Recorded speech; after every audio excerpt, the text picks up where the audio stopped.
my Botox no longer works for me, or my Botox lasts more than 3 months. Let's talk about why this can occur when we come back. As the intro implied, we're going to be talking about why does one person say their Botox doesn't work anymore, and why does another person say, hey, my Botox lasts 6 months, a year, and so long, when the common treatment is every 3 months. And then today when we talk about Botox, remember, yes, it's the brand name, but also we're talking about the procedure itself. It's become synonymous with the procedure. So within that medication family, you have Botox, you have Dysport, you have Xeomin, and you have Jeuveau. For simplicity purposes, everyone just knows it as Botox. So when I talk about Botox, I'm not just speaking about the brand name, but I'm speaking about the procedure itself. So when we talk about longevity of the Botox, we have to think about, are we talking about the medication or are we talking about the effects of Botox itself?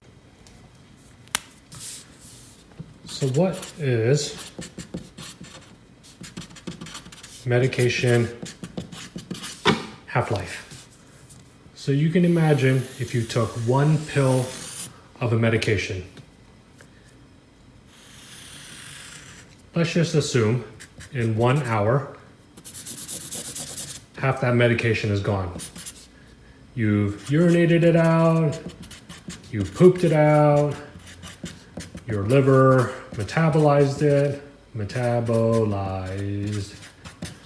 Sorry, my spelling is awful today.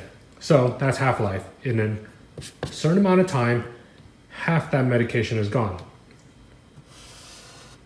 In another hour, so now 2 hours have elapsed. Half that medication is yet gone again. So 3/4 of that medication is gone. In another hour, so now we're at a total of 3 hours, more of that medication is gone. So you can imagine if this was Botox, half is gone, half is gone, half is gone. So this is what we're talking about. Yes, medication only lasts for so long, but the result of that medication, of that Botox, how it affected the muscles determines how long the results have lasted.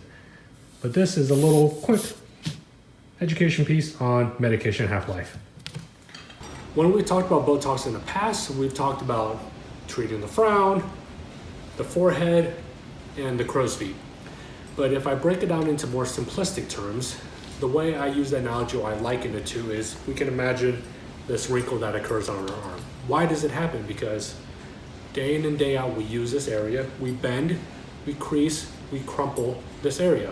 I'm 38 years old, so you can imagine over 38 years, I've developed this crease. When we treat Botox, we're treating the muscles that cause the wrinkles. We're not treating the wrinkles itself. So what muscle helps us flex our arm? It's this bicep.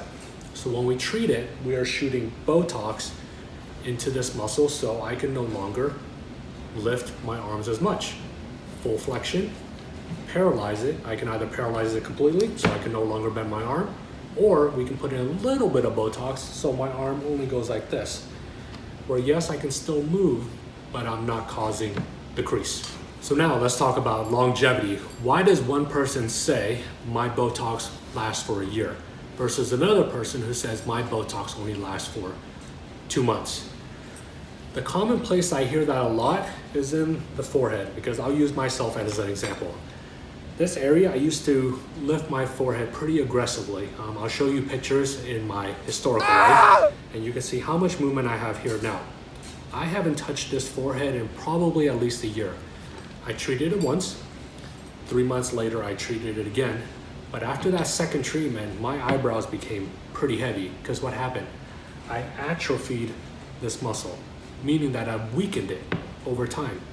Just like your arm, just like your legs, imagine if you stopped working out those muscles. Those muscles will shrink over time. If you shrink, that muscle becomes weaker. If that muscle becomes weaker, it won't be as active.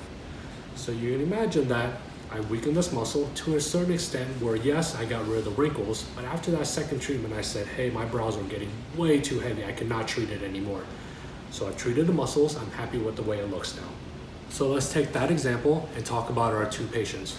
So one, let's just assume they're 20-something years old. They've done Botox once. They come back let's just say 3 months, they treat it again. Because they've been consistent with it and because they've atrophied or shrunk that muscle, maybe they're happy with it now. Maybe they fixed those lines and wrinkles that they're concerned about. So now they may not want to treat it for the next 6 months, 9 months, even 12 months. So although the medication is long gone, the effect the medication had on that muscle has shrank that muscle so much, and their body, because they're young, the skin has recuperated and healed those wrinkles a lot easier than a 50, 60, 70-year-old person. So that's why one person can say their Botox has lasted a significantly longer amount of time than the 3 months that we recommend. Not because the medication is still there, but the effect that medication had on those muscles and those wrinkles has built up to that length of time. So with medication, we've talked about dosing versus longevity. So you have dosing over here. You have longevity. Yep, I think I spelled that right. It's not linear, but this will give you an idea. So if you dose a certain amount, you'll have a certain amount of longevity. Let's just say day 1 through day 90. If you dose a little higher, it's going to last longer. So the higher you dose Botox, the longer you will go.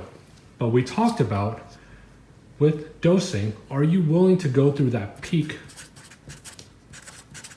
phase? Meaning that at about a month and a half, it's going to be the strongest Botox you've ever had. So if you can't tolerate not having emotion, if you can't tolerate not being able to lift your eyebrows, then you have to back up on the units. So granted, you want